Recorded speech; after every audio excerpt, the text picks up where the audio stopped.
In order to avoid the background noise, I mute everybody, but you can unmute yourself. And if you cannot unmute yourself, just send me a little note in the chat box and I will unmute you.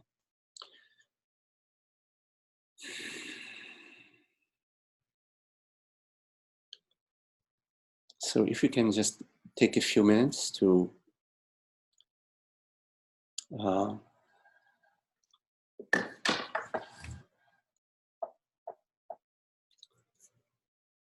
simply be. Simply be.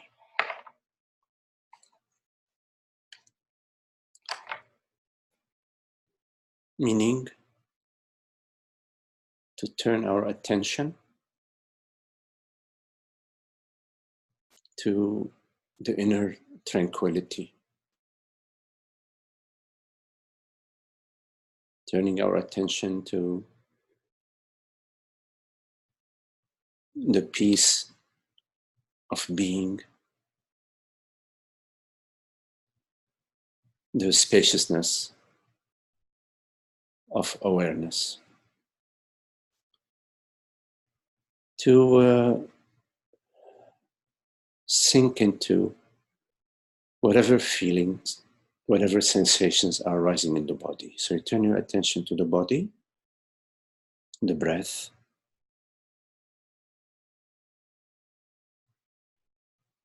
the gentle vibration throughout the body, the chest, the legs.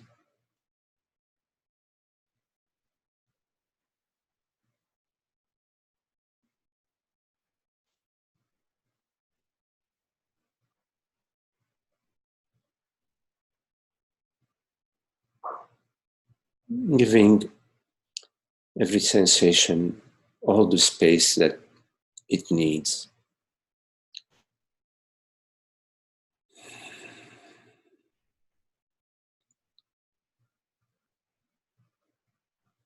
Whatever thought arises, whatever memory arises,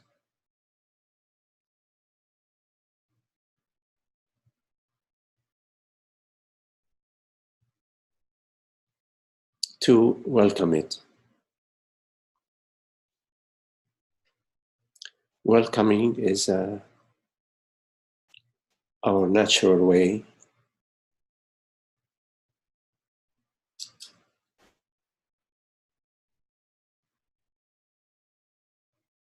we welcome the sunrise, we welcome the sunset, we welcome the weather, we welcome the breath, we welcome this perception, we welcome a memory, a thought. It's an interest in being yes, being yesness, being the open space of awareness, a recognition that awareness is effortless,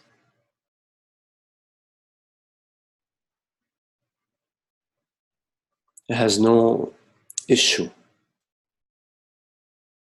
with whatever is arising.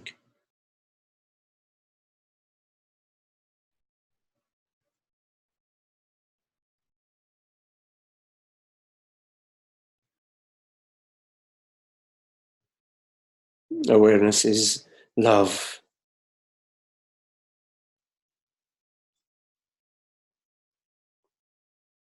Is not trying to fix anything.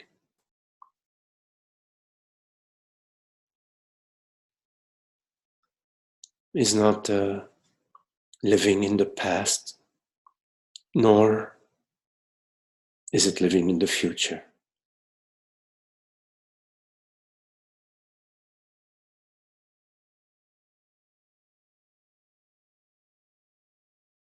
It is free of time, free of the impression of time.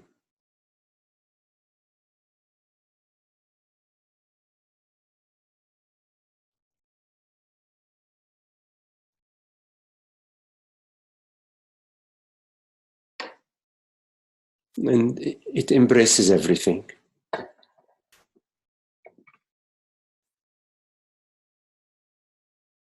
Nothing is outside of awareness.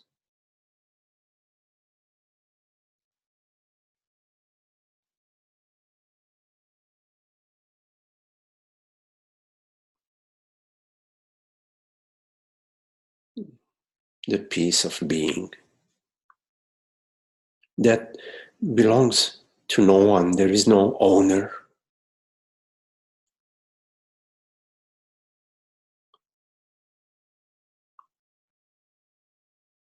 It does not distinguish between tall and short,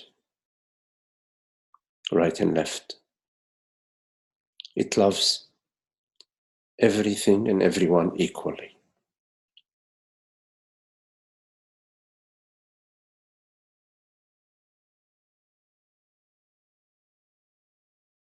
When you look at your experience, which is looking right now, you may find a stream of thinking, like a river, a flow of thinking,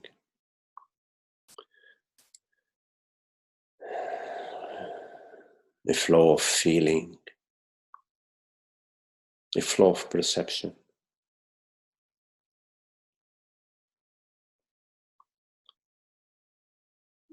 But if you look closer, you will find no movement.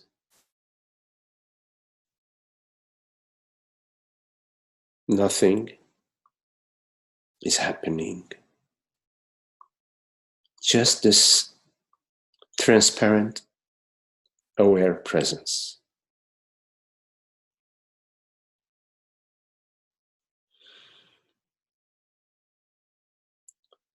Because we are habituated to perceive objects, because the mind is habituated and conditioned to make distinctions, which we refer to as forms.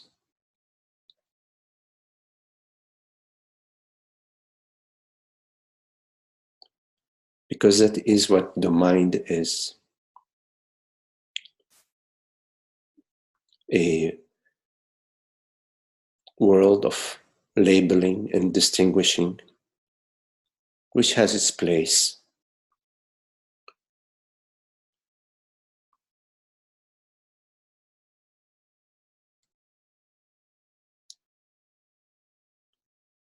So the mind, given what it is, cannot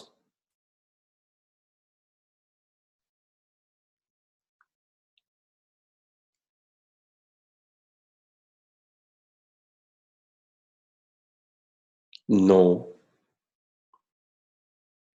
this aware presence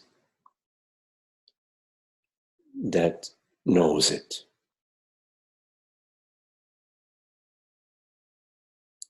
But I know I am. I refers to I am.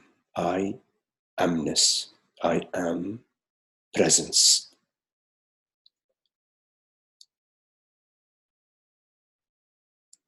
I know I am without referring to any memory, without referring to any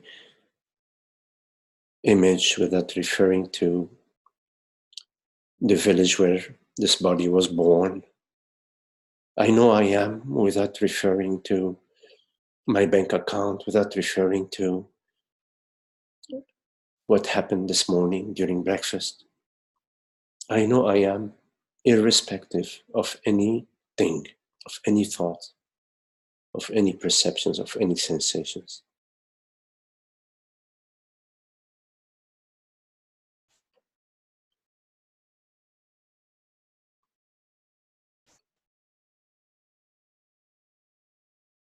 There is an absolute quality about I am.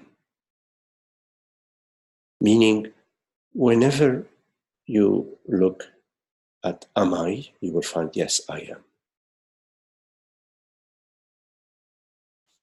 Doesn't matter if it's 2 o'clock in the morning, or if you are in Australia, or if you are in Egypt, or if you are in Thailand.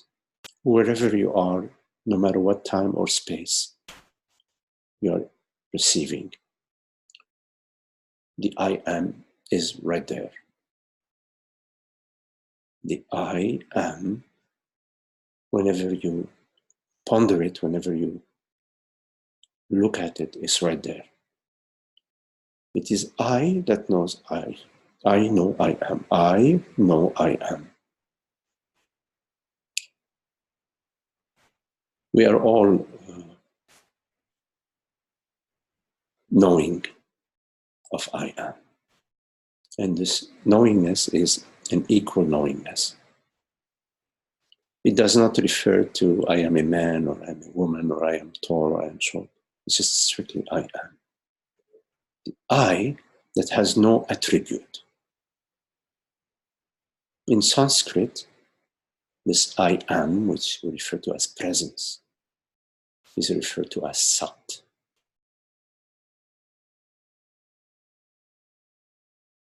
So in the contemplation of your experience, you will come upon this absolute certainty of I am.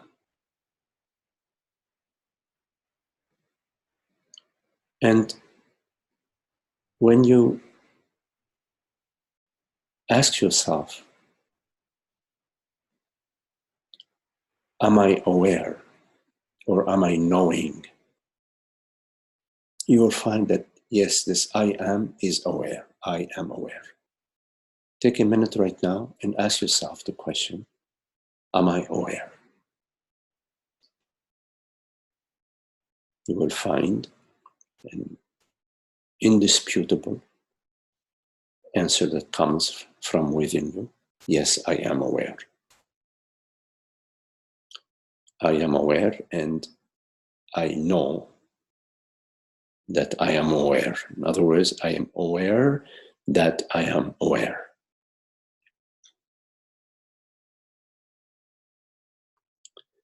Whenever you ask yourself, am I aware? Irrespective of whether you're in Hawaii or whether you're in Vienna, you will find the answer is yes, I am aware. Irrespective of what time of the day, of the year it is. When you ask yourself, am I aware?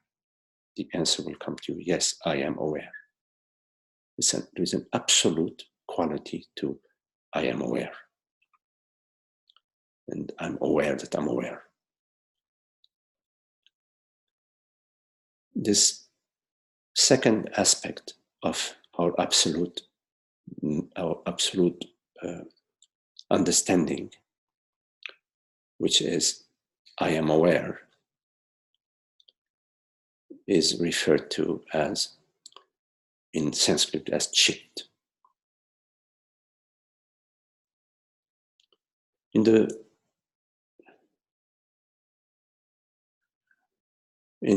the contemplation of our experience, we inevitably come to what is absolute. Because thoughts, perceptions, and sensations are constantly shifting and changing. But in your experience, there is the changeless, that which is not changing, which is the Sat Chit. I am aware. I am, and I know that I am, and I know that I am aware. the deep understanding of I as being such it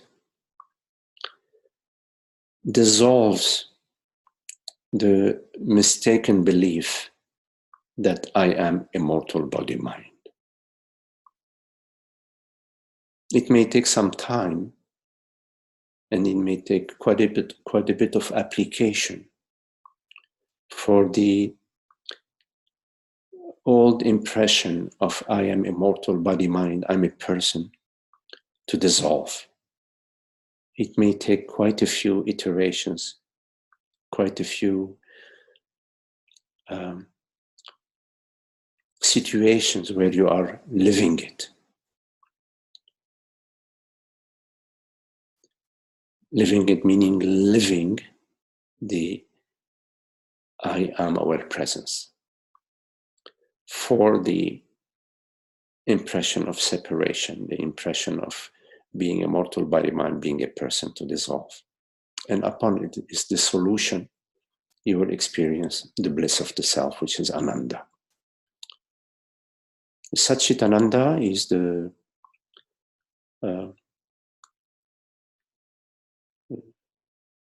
way in which the entire teaching or journey can be summed up.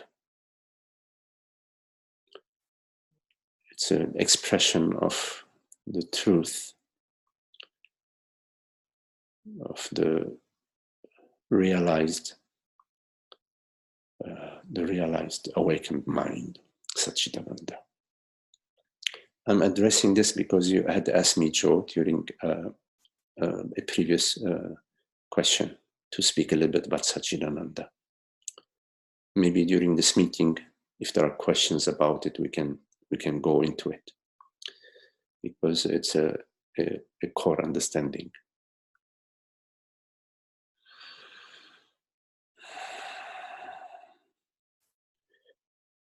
Okay, I don't want to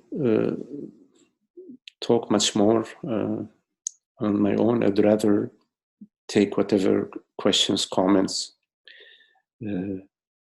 that you have. So if you have any questions, please go ahead.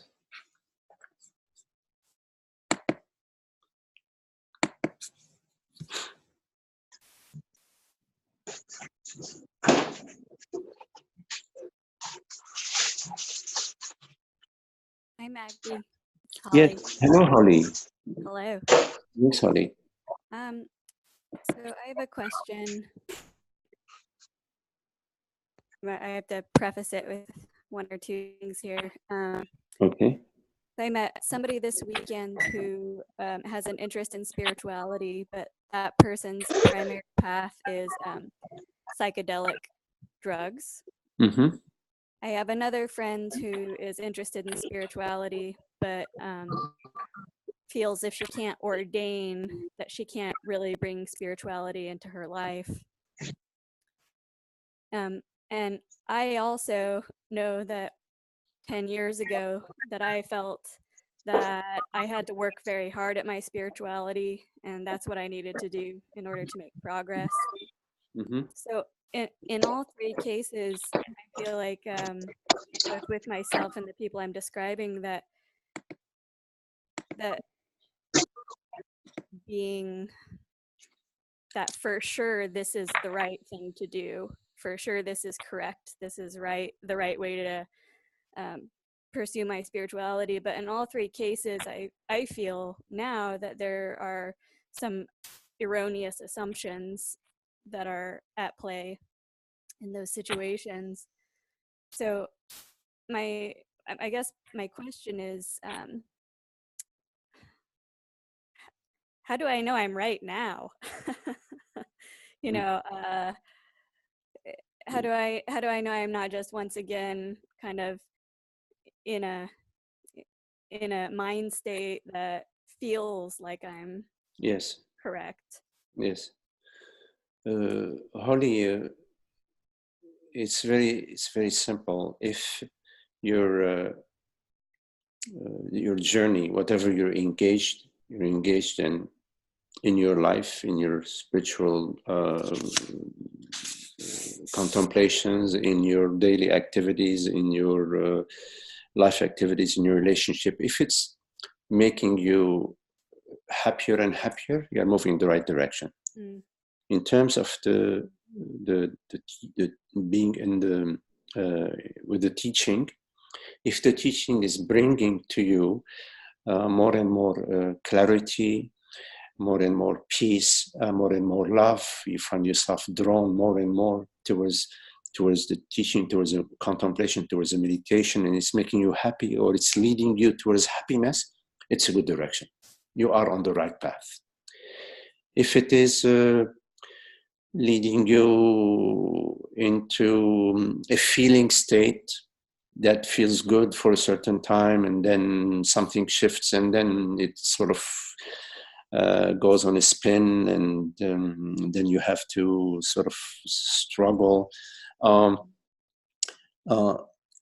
if this sort of roller coaster ride goes on for quite a while and is repeating itself, I would keep my eyes open for the next inspiration.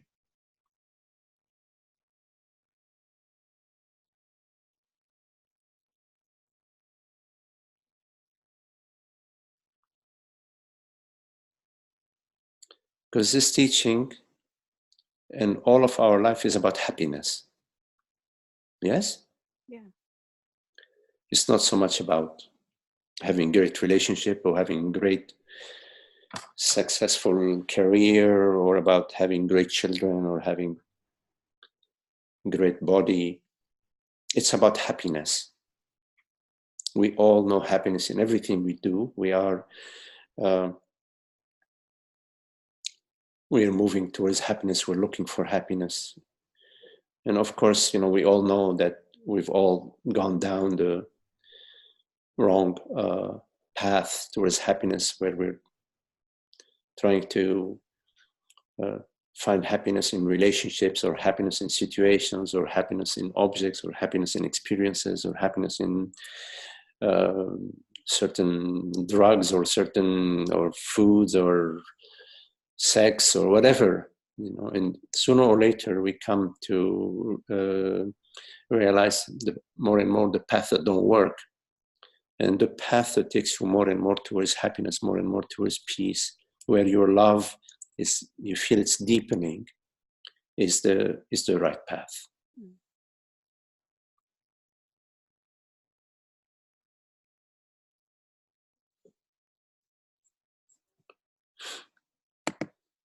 Thank you. Okay, Holly.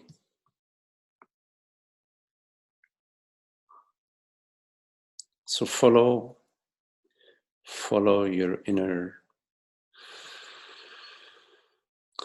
guidance, what resonates for you, what feels sweet for you, not what spins you, makes your mind spin, or you have to do effort and struggle with it. Of course, there is an effort that you may do out of love, like often I say, if you want to play the piano or you want to play the flute, you will exert quite a bit of effort in trying to learn this instrument, but because you love to play, because you love the instrument, you love the music, you love the creation.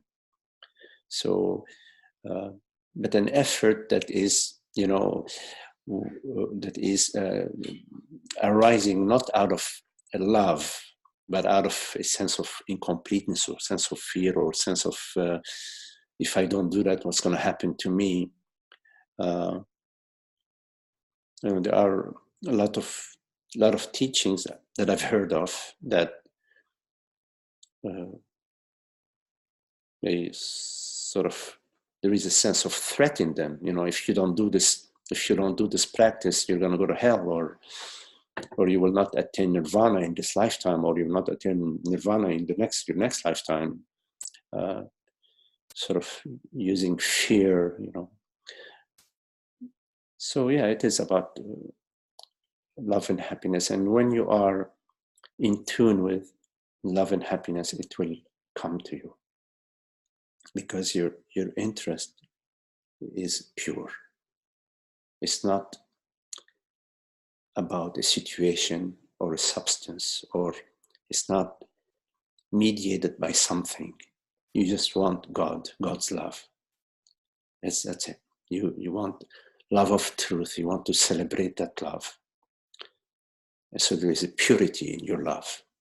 And because you love the purity of being, that love will discriminate between the false, and you will find yourself drawn towards what is real and not drawn towards that which is false. So what is it that you love? To be clear, what is it you love? What is it that you're looking for? What is it that you're looking into?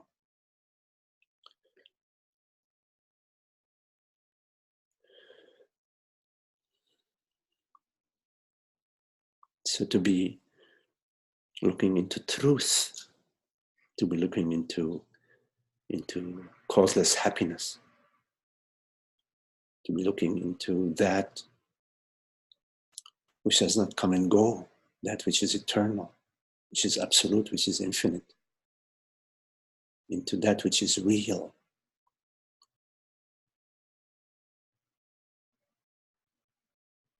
Not something that is transient, something that is situational.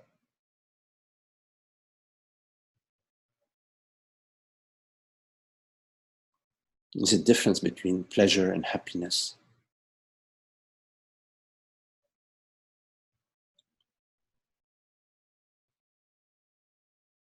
So whenever you have a doubt about your path, look where you are now and where you were a year ago or 2 years ago. Is it moving in the right direction? Is it moving in the direction of happiness, freedom, peace, tranquility, simplicity? Yes? These are the indicators that you are moving in the right direction in your practice.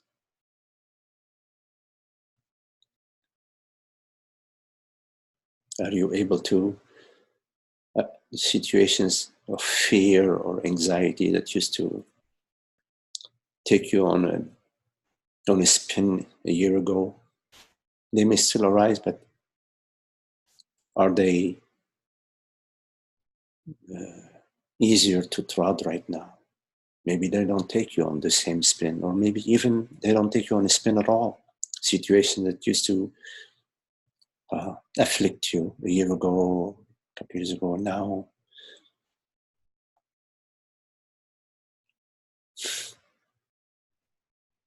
Yeah.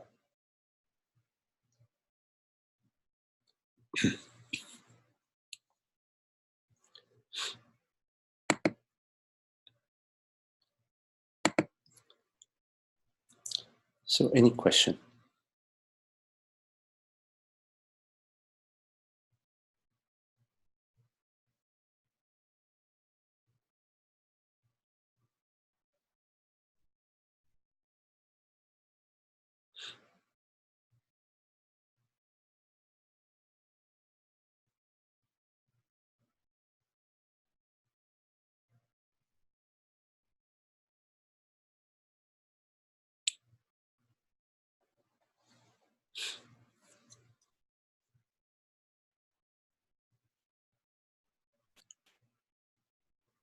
Agni, I have something I would like to say. Yes, who is this? Is this Joe? This is Joe. Hello, Joe. Yes. Yeah. I would like to just describe my experience. Mm-hmm.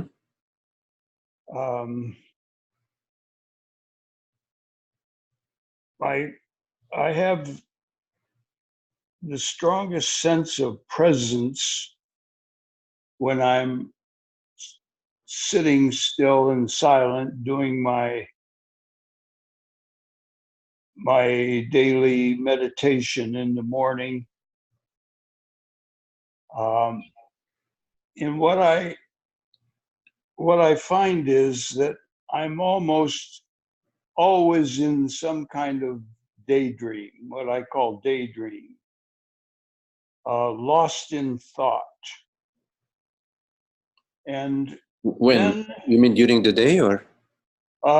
well, during the day, I don't notice it. I have this impression that I'm lost in thought all during the day, what I call a daydream all day long. Mm-hmm.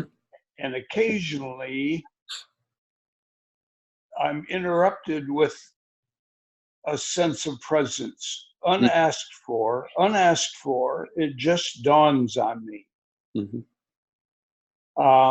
But it's more pronounced when I'm sitting still and silent for a long time. Mm-hmm. I notice that even though I'm completely lost in a thought stream, I get interrupted occasionally with an abrupt snap, an abrupt, what I call a mini awakening. My inner chatter stops, and here I am. It's unasked for. It doesn't last very long. I immediately go back in. I start chattering about it. I say, "Oh, I'm awake now," and then it's gone. Are you following me at all? Yes. Okay, so when I wake up, when I become aware of being aware, then I question what's happening, and I recognize that I have some memory of the daydream I was in. I can remember the thoughts that I was where I was lost in thought. I can remember that process. So then I realize that something was awake all that time, because otherwise it wouldn't be in my memory. Yeah. There's something alert and awake and watching all the time, even though I'm lost in thought. I don't have a sense of self when I'm lost in thought. I'm not aware of being aware. I'm completely wrapped up in the daydream. And yet when I snap out of it, I have the recollection of what that was, Mm-hmm. which kind of proves to me that there is some awareness operating all the time, even when I'm deeply lost in thought. Okay, Joe, do you mind sharing a little bit what you mean by lost in thought? Okay, by lost in thought, I mean I don't have a sense of presence. Not,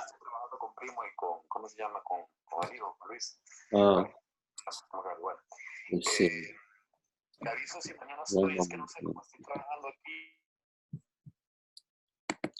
Okay, Joe, sorry, I had to mute some background noise. okay. So can you repeat what you were saying about being lost in thought? That you don't have a sense of presence. I don't have a sense of being aware of being aware. That's gone.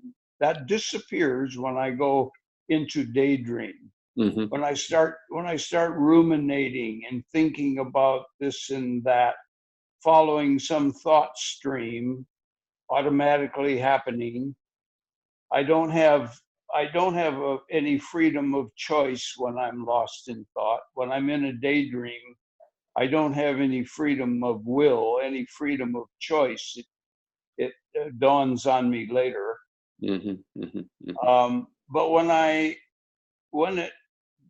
when sense of presence dawns on me, and that's unasked for, uncontrollable, it's just a happening, something that happens to me. when that occurs, then I have recollection of the daydream, of what the content of the daydream was.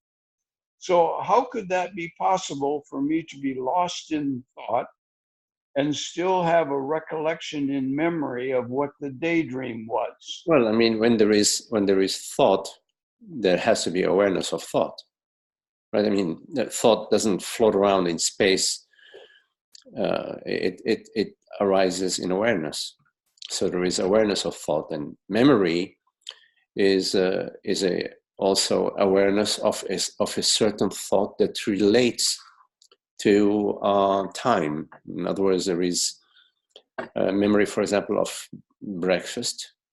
It's a current thought. You know, the banana that I ate this morning, it's a current thought. That current thought, which I call memory because it refers to breakfast this morning, is actually arising in awareness this moment, right? Yes. So every thought that's arising to you is arising within awareness, right? Every moment must be within awareness. Absolutely, it's completely soaked in awareness. Everything is soaked in awareness. Otherwise, you couldn't even be speaking about the thoughts.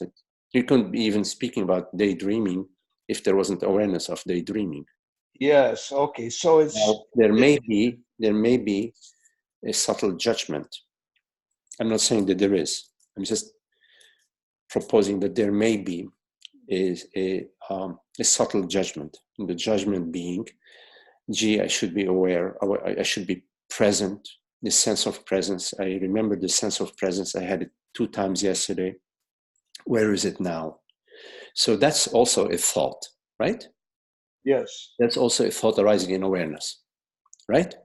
Yes. But it's a thought that's arising in awareness that has a judgment in it. That's basically saying, wow, moments of presence are good. And thoughts, a stream of thought is no good or less good. That's correct. Right. So there may be a subtle judgment. And so rather than there being a stream of thought, meaning awareness of thought, a stream of thought, like over the past 5 minutes, there's been a stream of thought. There is a stream of thought going on right now, and there's no issue, no problem. But when there is, gee, why is there the stream of thought? There should be presence instead. Then what is arising to you is a thought with a judgment in it, and you're going to feel that judgment. So the judgment is an appearance, is a thought appearance, but it also, you're going to sense it somewhere within your somatic state. We experience it as some sense of dullness or something off or something just slightly unhappy. Maybe not a big deal, but some subtle annoyance. Dissatisfaction. Dissatisfaction. Darn, I spent the last 2 hours. I don't even know what I was daydreaming, or what was I thinking about? I was doing nothing useful. I wasn't having any presence. And all of that is a current thought. It's a current thought that's being also resonating as a contraction within the body-mind state. Yes? Yes. Because in fact, there is no before and there is no after. Yeah? No before and no after. Yes, in fact, there is no before and no after. Yes? There is this current thought that says before, and this current thought that may say after, right? Yes. But in fact, there is no before and no after, right? In fact, in our actual experience, there is no before and no after, right? Because we're just right now, right here, right now, this, yes? Yes, that's correct. Which is no before and no after. Right, Yes. nameless and wordless. I mean, yes, even the word and the name is just a word and a name, right? Yeah, just some thought. So in fact, there is no before or nor after. In fact, yes. Yeah. So daydreaming is just a current thought. So it's a current thought that says, "I was daydreaming," right? Yes, but let's examine that for a But minute. we're looking at it. So there's a current thought that says, "I was daydreaming," and the within that thought, I is the wrong I. Because the body mind was daydreaming, but I, aware presence, I am the space of awareness. I don't daydream. You think that the wide open sky makes clouds? No. Do you think that the space of this room makes furniture or carpet or table? It's just a space. So I, awareness, is not the I inside the thought.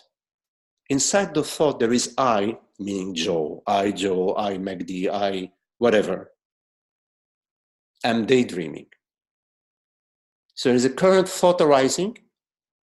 I was daydreaming. There's a current thought arising that says, I was daydreaming. But the I inside of that thought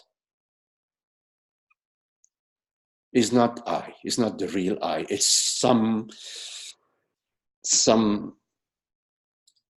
thought, some image or bundle of images. You follow? Well, I think you're trying to tell me that I'm not what I think I am.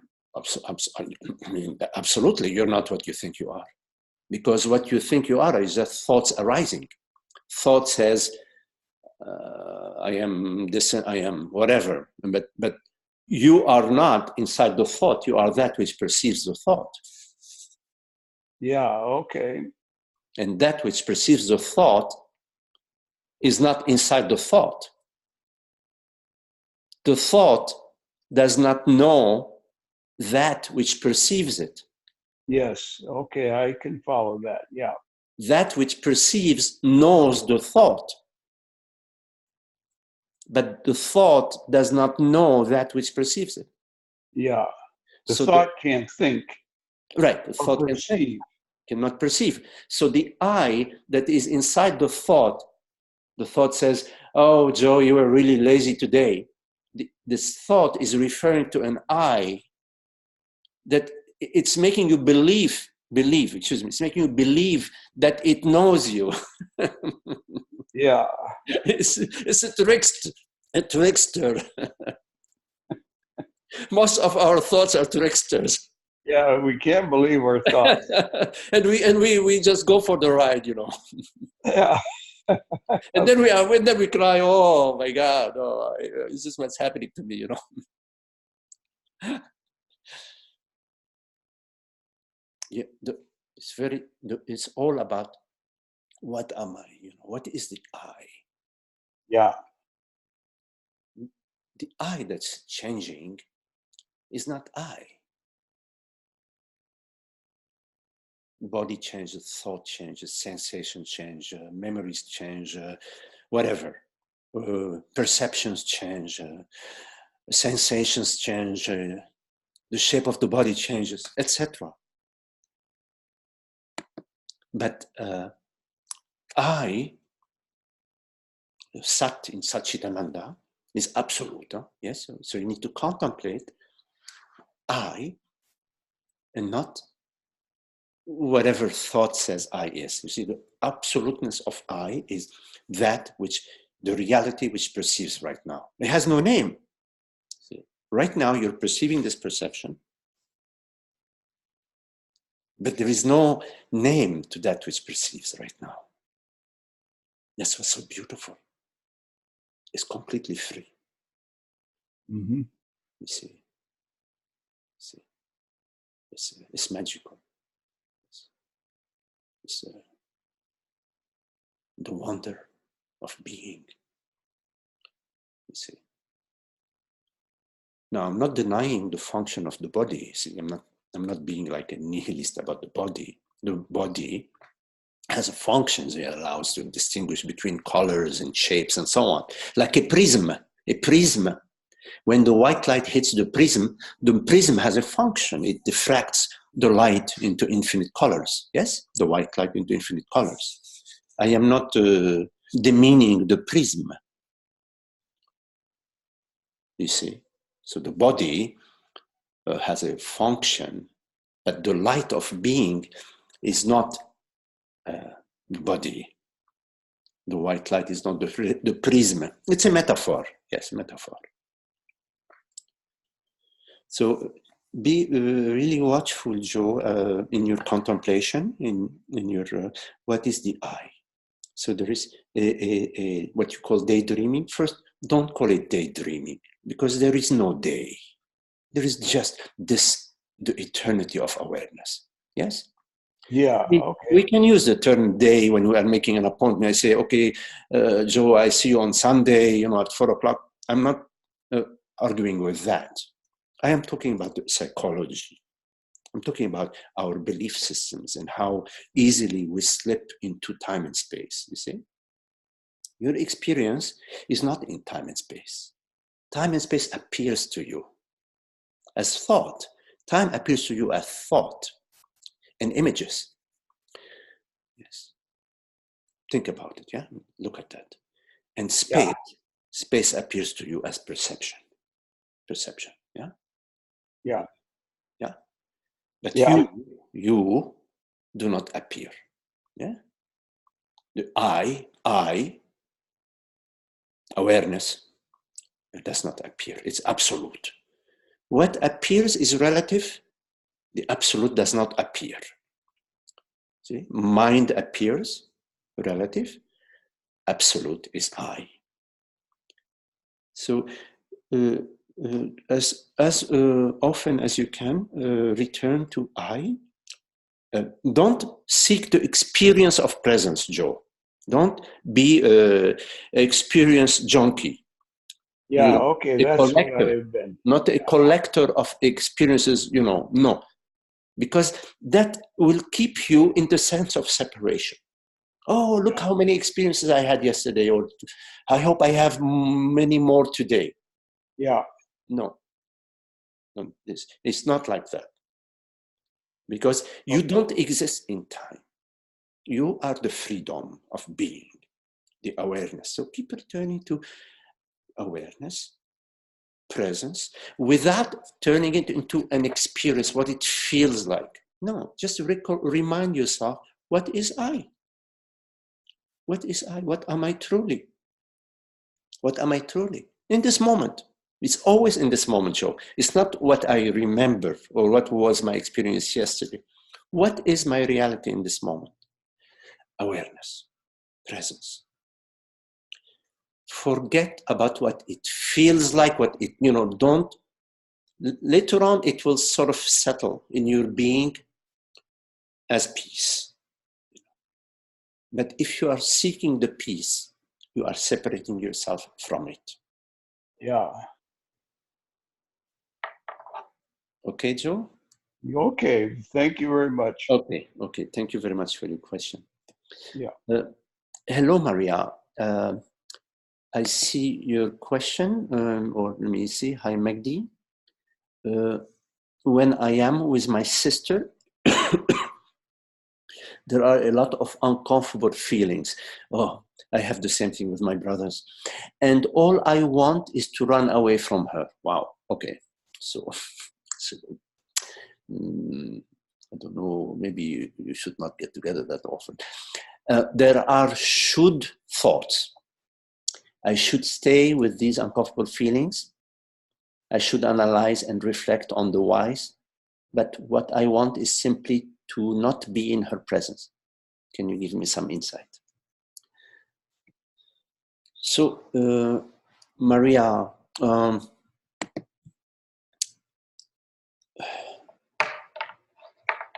two things about this.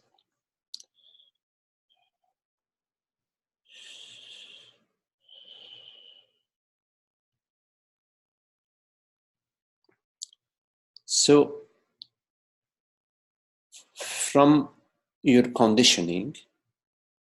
We all have our conditioning. The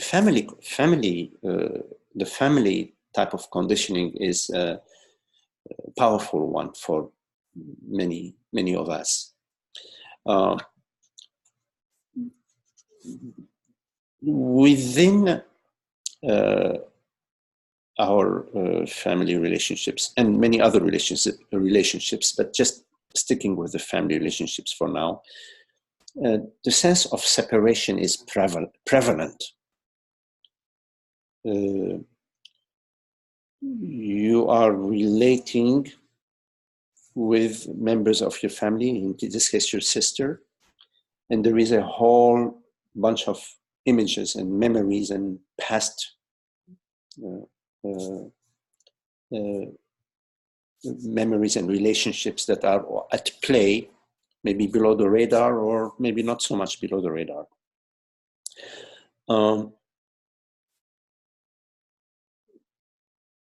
The relationship that works has to have a certain degree of sweetness to it. Not like, perfect relationship, but overall, it has to have in it respect, the gentleness, the kindness, a certain degree of generosity, not just taking, not too much conditions and expectations from each other. So overall, relationships, this is what we love. We love relationships with friends where we feel that we are heard, we feel that there is space for us, and we are welcomed, we are appreciated. And it's not often the case in the family. This is why we only get together very few times during the year. But in some families, they are closer. They get together, it's just a cultural thing, get together often. So in your case, I would not say that you should make it work. That is not where I would take this. But I would be wondering, okay, what is going on? What is my role in this relationship? What am I projecting? Because without noticing it, we project the other. We make the other another. And in making the other another, we make ourselves also another. So the sense of separation is projecting the other via your thinking, and then your feeling, of course. And as you're doing that, you have your point of view. So we usually hold on to our point of view, like we have the correct point of view, and the other has the other point of view, which may be in agreement with us or not. So you need to see this dynamic that, in fact, in relationships, we're often projecting the sense of separation. I would say maybe in all relationships, we are doing that. It's important to see that you are projecting a sister, images of her and so on, and images of yourself. Your ideas about how things should be, and you're projecting her ideas, and you're reinforcing within her ideas about how you should be or how your relationship should be. Having said that, this does not mean that you need to maintain your relationship with your sister the way you've been maintaining it up to now. From what I read, I would say that you want to take a little bit distance from your sister, not necessarily have an argument with her or anything like that, but see her on less frequent occasions, especially if you feel like you want to run away from her, then run away from her.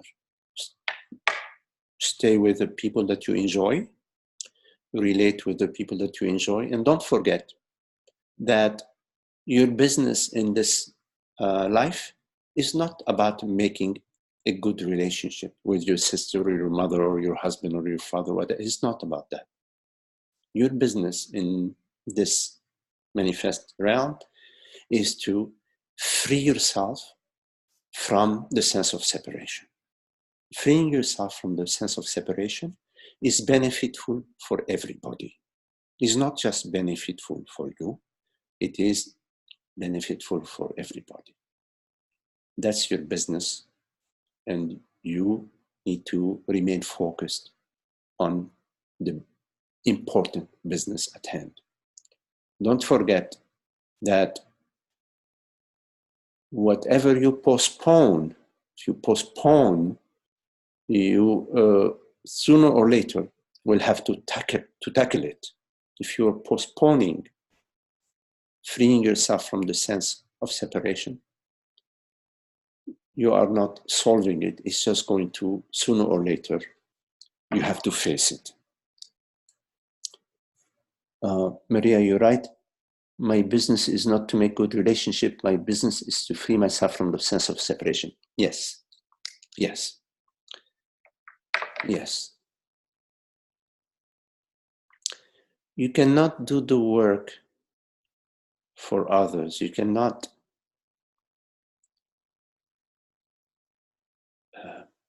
free somebody else from the sense of separation, but you can look at your own projections, at your own sense of separation. Within your thinking, you may find that you're often referring to yourself as a separate self and the other as a separate other.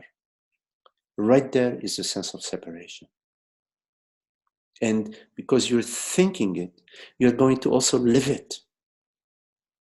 In the teaching, we often encourage to think on behalf of consciousness and to live as consciousness, not to think on behalf of the separate self and live as a separate self. So be really watchful of your projections, of your stories that you maintain, because we all have these stories about me. I'm right and he's wrong. I'm right and she's wrong. All of that is a sense of separation.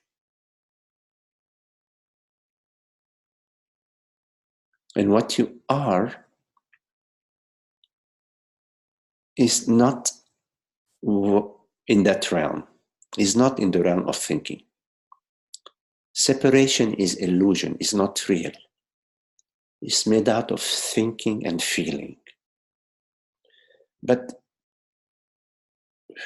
although it's not real, it feels real. And when we are not watching it, not being watchful, not being alert, we find ourselves acting from that sense of separation which maintains it. Yes, yes, Maria. Think on behalf of conscience, aware of projections and stories that we maintain. Yes, separation is made out of thinking, feeling, watchful, and alert. Okay, Maria.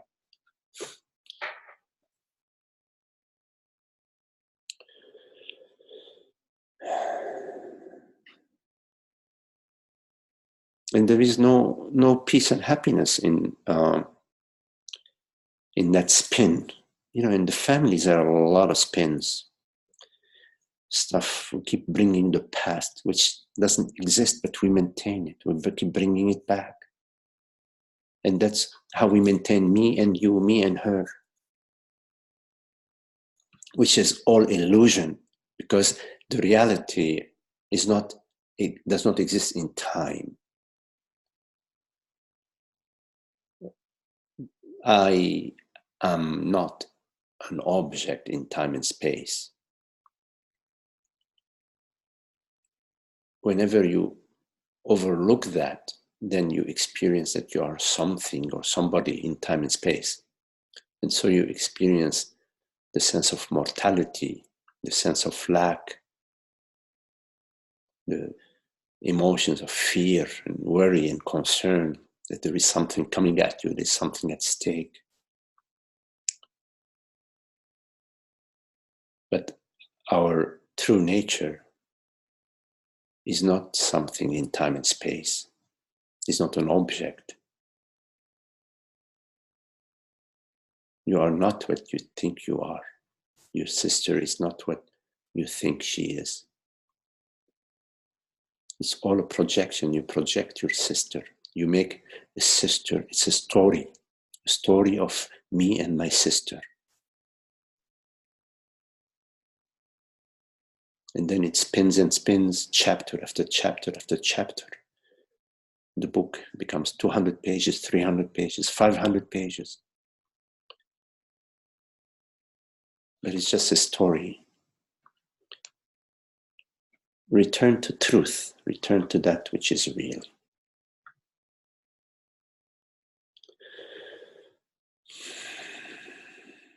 And you are that.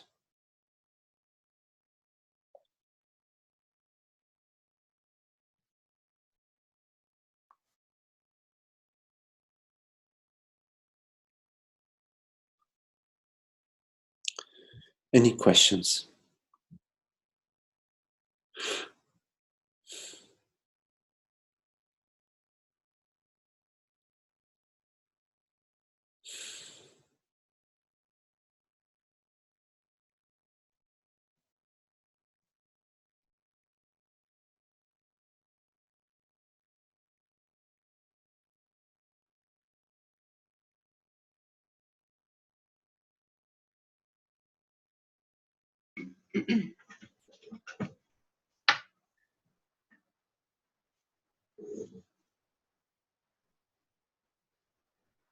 Magni, Yes?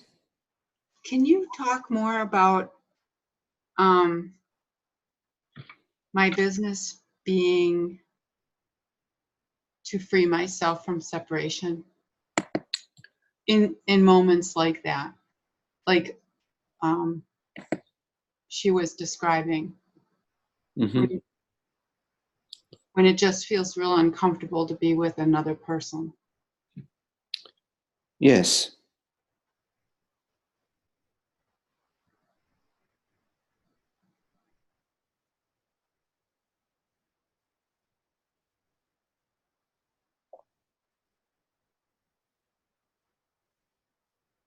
I mean, sometimes we are uncomfortable to be with somebody.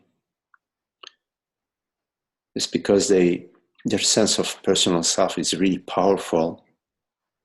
Maybe they're very judgmental, or they're trying very hard to impress, or they want to be heard, they want to dominate. Yes. Yes.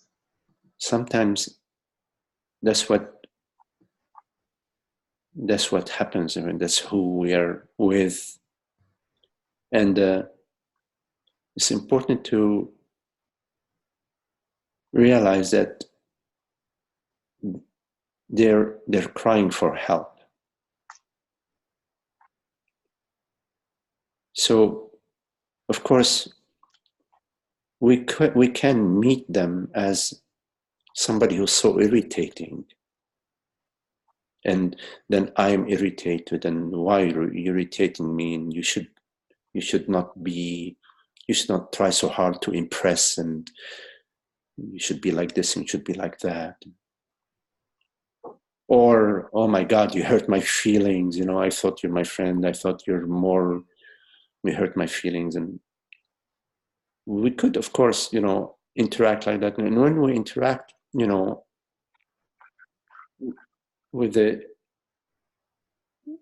with some judgment or some position that we take about right and wrong,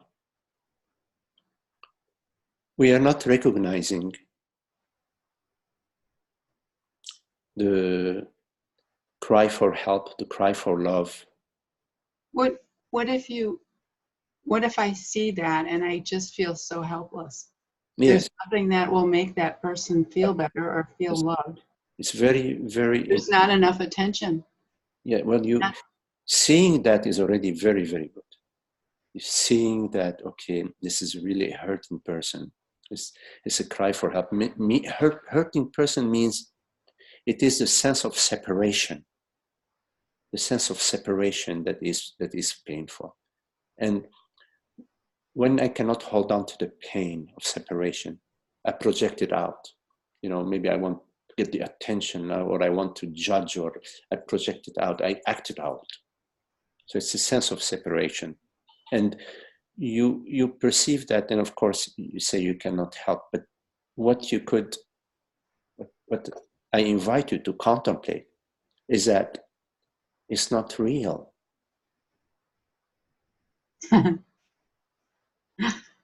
Yes.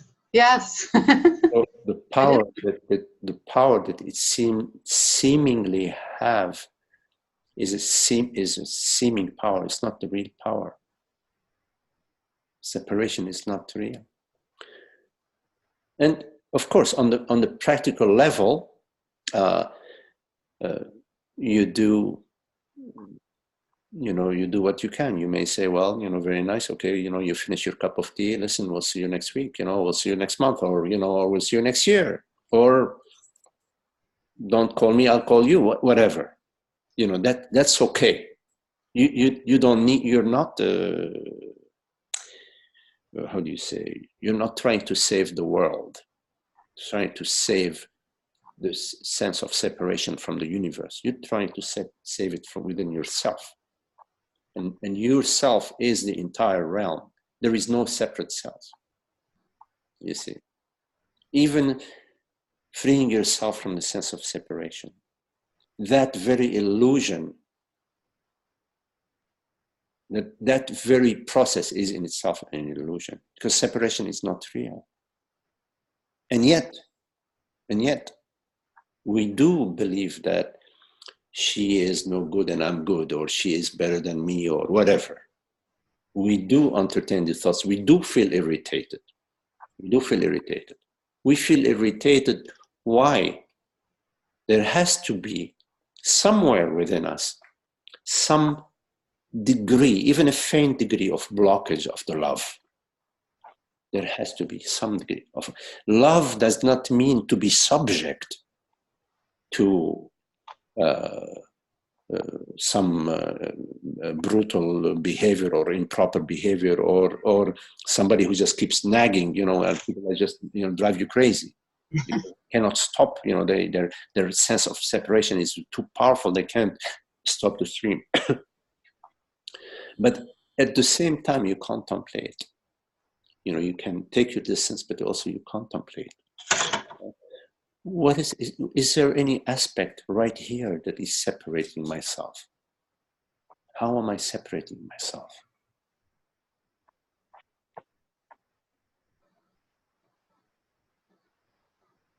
Yes.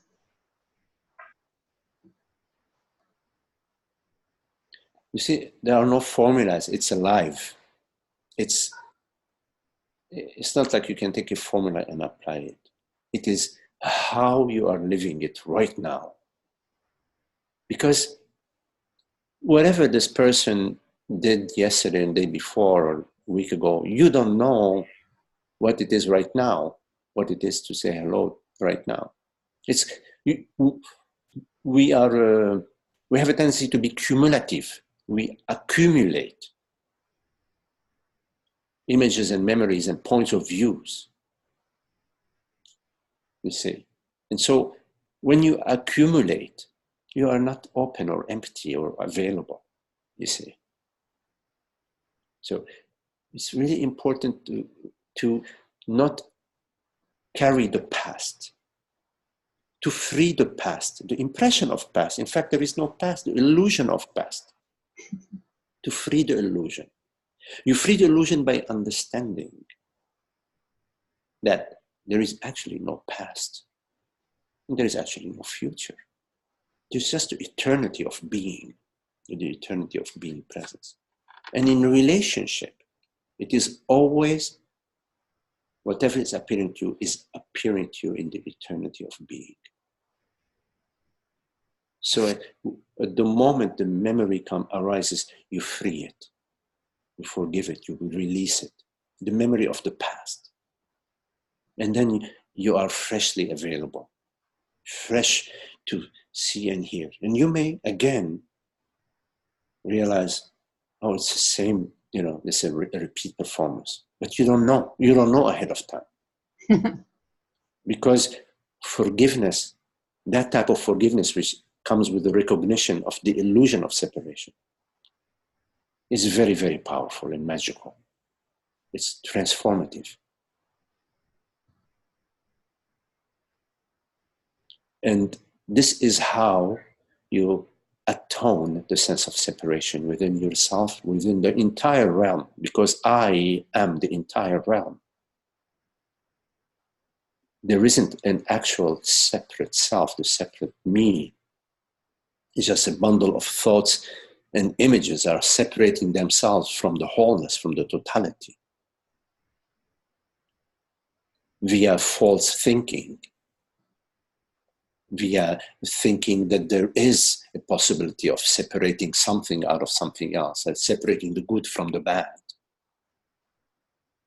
But in your experience before the illusion of separation, it's just God's realm. It's one ocean of beingness.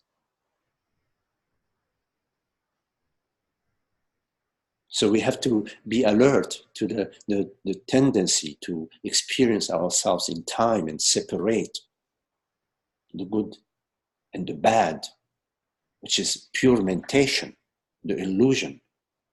There is no good and bad in God's realm. There's only God's bliss, only God.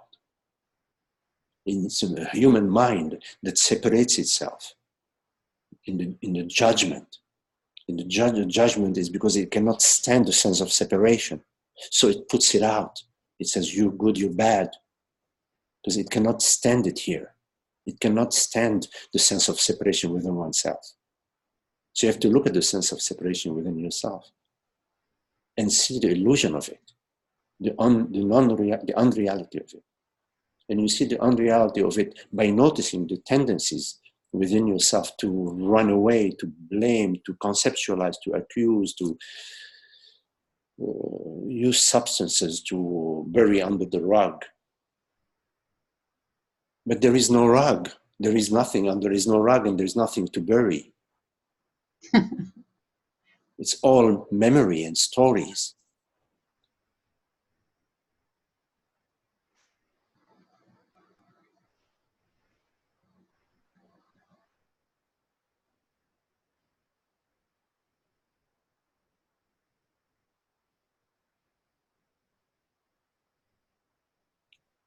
You cannot do somebody else's work, but you can do your own.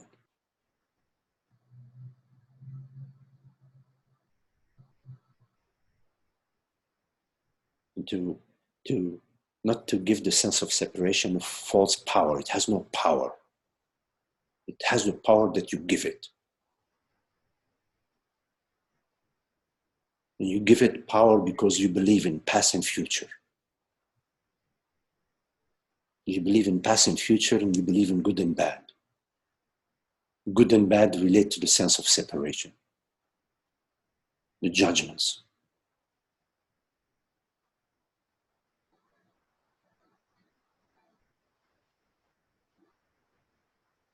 The illusion of personal power.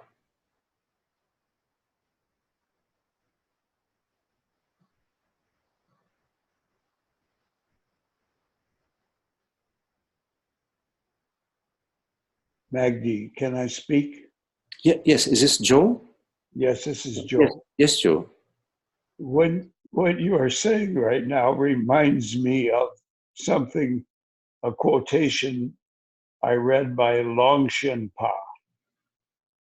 And it goes like this: being as how everything is but an illusion, having nothing to do with good or bad, nothing to do with acceptance or rejection, one may well burst out into laughter.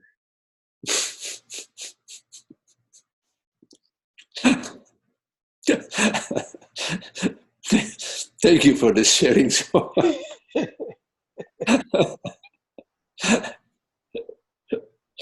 Thank you for the share.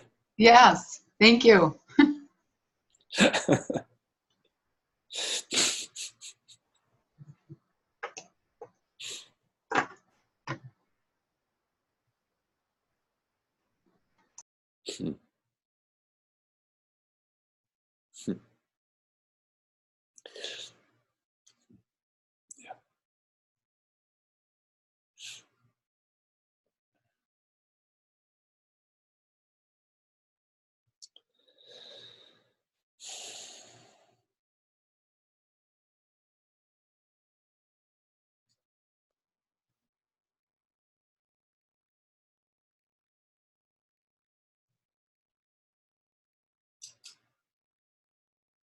There's an inner alertness to be alert,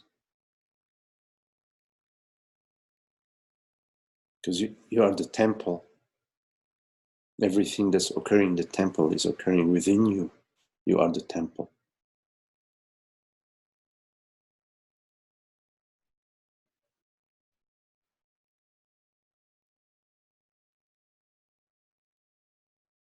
To listen and to look carefully within.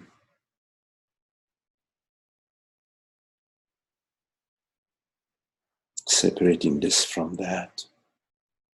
While it's all one whole, the temple is one whole temple. The temple of being.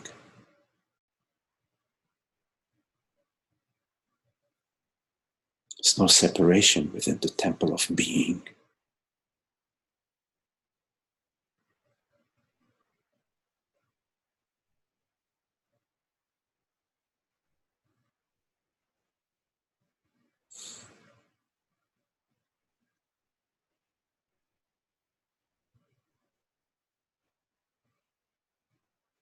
Sometimes, because of the old tendency, it may seem that you're going against yourself.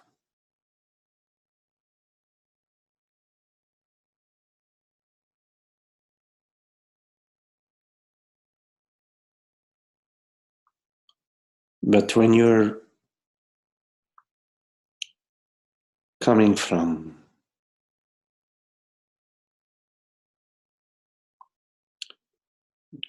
the love of truth, the love of the atonement of the sense of ignorance, the sense of separation, you are never going against yourself. You are always going in the right direction. And it will prove itself to you.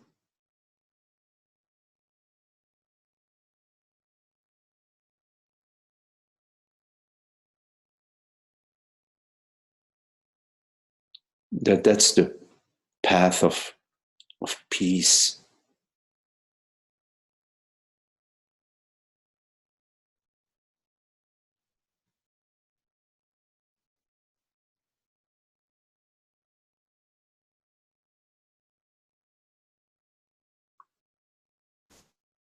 We don't know how it will play itself out. But our contribution is our contribution towards the atonement of the sense of ignorance. We do not contribute to the stream of sorrow.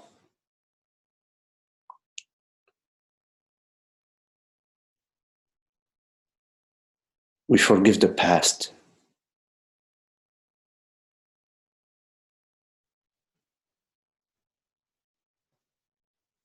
And we live the wholeness of being,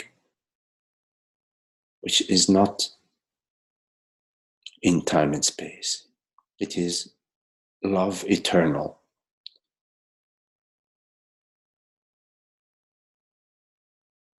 Being presence. But it's not an accumulation of experiences, as we mentioned before. It's a not knowing, being not knowing. And there is no scorecard, which is really beautiful. No record keeping.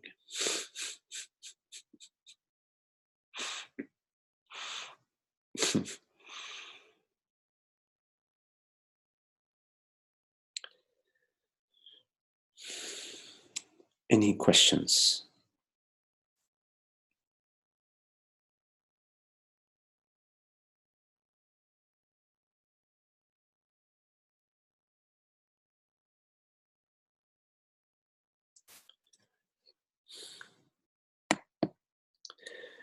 Okay, well, Maggie? yes, Maggie? yes, It's Joe. yes, Joe. What do you think of this quotation by a teacher named of Sam Harris? Nobody is responsible for what they have become. Nobody deserves any credit, and nobody deserves any blame. No one is responsible for what they have become.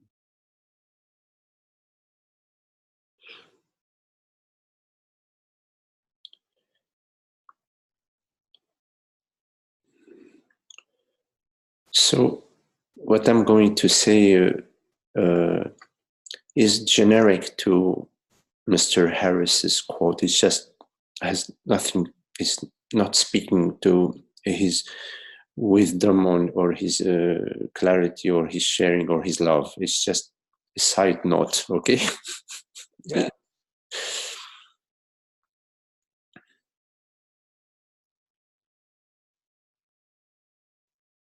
So in God's realm, there is no becoming,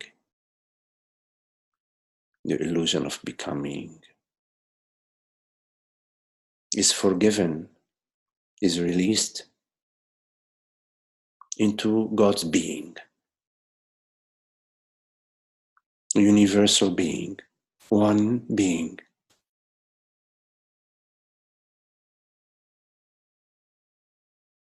There is no past and future in God's realm, no coming and going.